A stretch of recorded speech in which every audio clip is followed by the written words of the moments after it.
بسم اللہ الرحمن الرحیم۔ اللہ رب العزت کا فرمان ہے وَمَن يَلْعَنِ اللَّهُ فَلَن تَجِدَ لَهُ نَصِيرًا، جس شخص پر اللہ رب العزت لعنت کرے تو اس کا کوئی یار و مددگار نہ پائے گا۔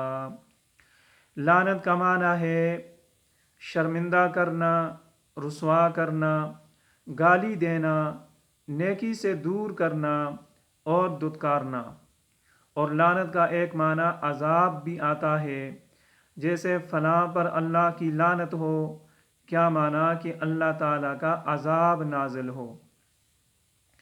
قرآن کریم میں اور احادیث مبارکہ میں کچھ لوگوں پر لعنت کی گئی ہے، اور یہ لعنت ان گناہوں کی وجہ سے کی گئی ہے جن کے وہ مرتکب ہوتے ہیں، اور مقصود امت کے سامنے ان گناہوں کی قباحت، ان کی شناعت اور ان کی سنگینی کو بیان کرنا ہے تاکہ امت ان گناہوں سے باز رہے۔ نمبر 1، احادیث مبارکہ میں جن لوگوں پر لعنت کی گئی ہے ان میں نمبر 1، سود کھانے والے پر اور سود کھلانے والے پر لعنت۔ صحیح مسلم کی روایت ہے، نبی علیہ الصلاۃ والسلام نے سود کھانے والے پر، سود دینے والے پر، سودی تحریر یا حساب لکھنے والے پر اور سودی معاملات میں شہادت یعنی گواہی دینے والے پر لعنت فرمائی ہے، اور یہ بھی فرمایا ہے کہ یہ سارے لوگ گناہ میں برابر کے شریک ہیں۔ نمبر 2، شراب پینے، پلانے اور خرید و فروخت کرنے والے پر لعنت۔ سنن ابی داؤد کی روایت ہے، نبی علیہ السلام نے فرمایا، اللہ تعالیٰ نے شراب پر، اس کے پینے والے پر، اس کے پلانے والے پر اور اس کے بیچنے والے پر، خریدنے والے پر اور اس کے بنانے والے پر اور بنوانے والے پر اور جو شراب کو کسی کے پاس لے جائے اس پر اور جس کے پاس لے جائے اس پر، سب پر لعنت فرمائی ہے۔ نمبر 3، مرد و عورت کا ایک دوسرے کی مشابہت اختیار کرنے پر لعنت۔ بخاری شریف کی روایت ہے، نبی علیہ السلام نے ان مردوں پر لعنت فرمائی ہے جو عورتوں کی مشابہت اختیار کریں، اور ان عورتوں پر بھی لعنت فرمائی ہے جو مردوں کی مشابہت اختیار کریں۔ نمبر 4، صحابہ کرام رضی اللہ عنہم کو برا بھلا کہنے والوں پر اللہ تعالیٰ کی لعنت۔ ترمذی شریف کی روایت ہے، نبی علیہ السلام نے فرمایا، جب تم ان لوگوں کو دیکھو جو میرے صحابہ کو برا بھلا کہہ رہے ہیں تو تم کہو تمہارے شر اور برائی پر اللہ تعالیٰ کی لعنت ہو۔ نمبر 5، رشوت لینے دینے اور رشوت کے لین دین کا معاملہ کرنے والے پر لعنت۔ مسند احمد کی روایت ہے، نبی علیہ السلام نے فرمایا، نبی علیہ السلام نے رشوت دینے والے پر، رشوت لینے والے پر اور ان کے درمیان واسطہ بننے والے پر لعنت فرمائی ہے۔ نمبر 6، مومن کو تکلیف پہنچانے یا دھوکہ دینے والے پر لعنت۔ ترمذی شریف کی روایت ہے، نبی علیہ السلام نے فرمایا، اس آدمی پر لعنت ہے جو کسی مومن کو تکلیف پہنچائے یا اس کے ساتھ دھوکہ کرے۔ نمبر 7، والدین کو گالی دینے، غیر اللہ کے نام پر ذبح کرنے، زمین کی حدود تبدیل کرنے، نابینا کو غلط راستہ بتانے، جانور کے ساتھ بدکاری اور مرد کے ساتھ بدکاری کرنے پر اللہ تعالیٰ کی لعنت۔ تو یہ اگرچہ بہت سارے ہیں اس میں، لیکن چونکہ حدیث ایک ہی ہے لہٰذا ہم نے ان کو ایک ہی نمبر میں شمار کیا ہے۔ یہ نمبر 7 ہو گیا۔ نبی علیہ السلام نے فرمایا، وہ شخص ملعون ہے جو اپنے باپ کو برا بھلا کہے، وہ شخص ملعون ہے جو اپنی ماں کو گالی دے، وہ شخص ملعون ہے جو غیر اللہ کے لیے ذبح کرے، وہ شخص ملعون ہے جو زمین کی حدود تبدیل کرے، وہ شخص ملعون ہے جو اندھے کو راستے سے بھٹکا دے، وہ شخص ملعون ہے جو جانور کے ساتھ بدکاری کرے، وہ شخص ملعون ہے جو قوم لوط والا عمل کرے۔ اور یہ جو آخری بات ہے قوم لوط والا عمل، یہ بات نبی علیہ السلام نے 3 مرتبہ ارشاد فرمائی۔ نمبر 8، اپنے باپ کے علاوہ کسی اور کی طرف ولدیت کی نسبت کرنے والے پر لعنت۔ سنن ابی داؤد کی روایت ہے، نبی علیہ السلام نے فرمایا، جس شخص نے اپنے حقیقی باپ کے علاوہ کسی دوسرے کی طرف اپنے آپ کو منسوب کیا، اس پر قیامت تک مسلسل اللہ تعالیٰ کی لعنت ہے۔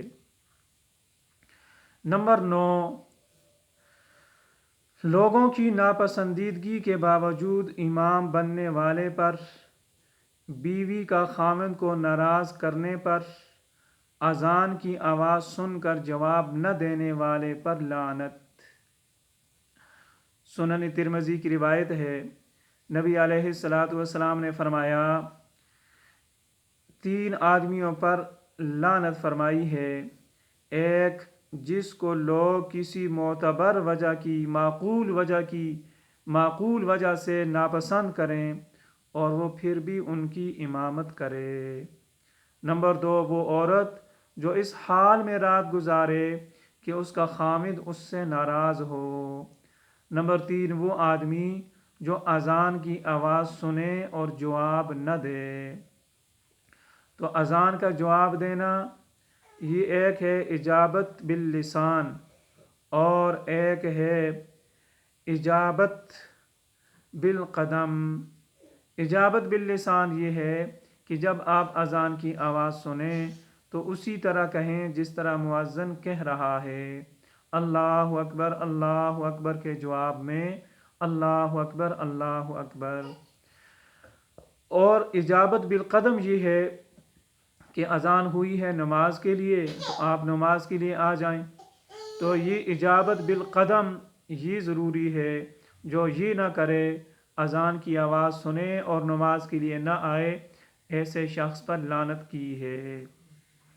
باقی جو امام والا مسئلہ ہے تو وہ اگر کسی معقول وجہ سے مقتدی اسے ناپسند کرتے ہیں تو پھر اسے امامت نہیں کرنی چاہیے، لیکن اگر کوئی دنیاوی کوئی آپس میں رنجش ہے یا اور کوئی ذاتیات کا مسئلہ ہے، اس صورت میں وہ اس وعید میں داخل نہیں۔ اس وعید میں وہ امام داخل ہے جسے مقتدی کسی معقول وجہ سے ناپسند کریں۔ نمبر 11، نوحہ کرنے والی پر اور نوحہ سننے والی پر اللہ تعالیٰ کی لعنت۔ اللہ کے نبی نے لعنت فرمائی ہے۔ سنن ابی داؤد کی روایت ہے، نبی علیہ السلام نے نوحہ کرنے والی پر اور نوحہ سننے والی عورت پر لعنت فرمائی ہے۔ اور نمبر 11، بد نظری کرنے اور کروانے والی پر لعنت۔ ابو داؤد شریف کی روایت ہے، نبی علیہ السلام نے غیر محرم کی طرف دیکھنے والے اور جس کی طرف دیکھا جائے دونوں پر لعنت فرمائی ہے۔ نمبر 12، گریبان چاک کرنے واویلا کرنے والی پر اور موت مانگنے والی عورت پر لعنت۔ ایسے اس وقت ہوتا ہے جب کوئی اپنا عزیز و اقارب میں سے فوت ہو جائے تو پھر عورتیں یہ تماشا لگایا کرتی ہیں۔ ایسی عورتوں پر اللہ کے نبی نے لعنت فرمائی ہے۔ سنن ابن ماجہ کی روایت ہے، نبی علیہ السلام نے چہرہ نوچنے والی، گریبان چاک کرنے والی، واویلا کرنے والی اور موت مانگنے والی عورت پر لعنت فرمائی ہے۔ نمبر 13، راستہ یا سایہ دار جگہ میں پیشاب و پاخانہ پھیلانے والے پر لعنت۔ مستدرک حاکم کی روایت ہے، نبی علیہ السلام نے فرمایا، لعنت کرنے والوں سے بچو۔ صحابہ کرام نے عرض کیا، لعنت کرنے والے کون ہیں؟ نبی علیہ السلام نے فرمایا، جو شخص لوگوں کے راستے میں یا ان کے سائے کی جگہ میں قضائے حاجت کرے تو یہ لعنت کا سبب بنتے ہیں۔ یہ تو مسلم شریف کی روایت ہے، اور مستدرک حاکم کی روایت میں ہے کہ جس شخص نے مسلمانوں کے راستے میں سے کسی راستے پر پاخانہ پھیلایا اس پر اللہ کی، فرشتوں کی اور سب لوگوں کی لعنت ہو۔ نمبر 14، ایک دوسرے پر یا کسی اور مخلوق پر لعنت کرنے والے پر لعنت۔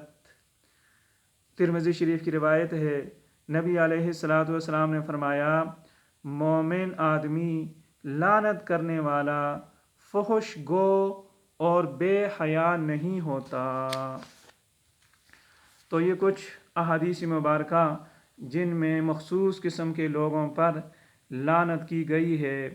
ہم میں سے ہر ایک آدمی اپنی زندگی کا بنظر عمیق جائزہ لے کہ دانستہ یا نادانستہ طور پر کہیں ان گناہوں میں تو مبتلا نہیں جس کی وجہ سے کہیں ایسا نہ ہو کہ ہم رحمت خداوندی سے دور ہو جائیں، کیونکہ اللہ تعالیٰ کی اور اس کے حبیب کی رحمت یہی ایک سہارا ہے ہمارا، جس سے یہ بھی چھن جائے اس کے پاس باقی کیا رہ جاتا ہے۔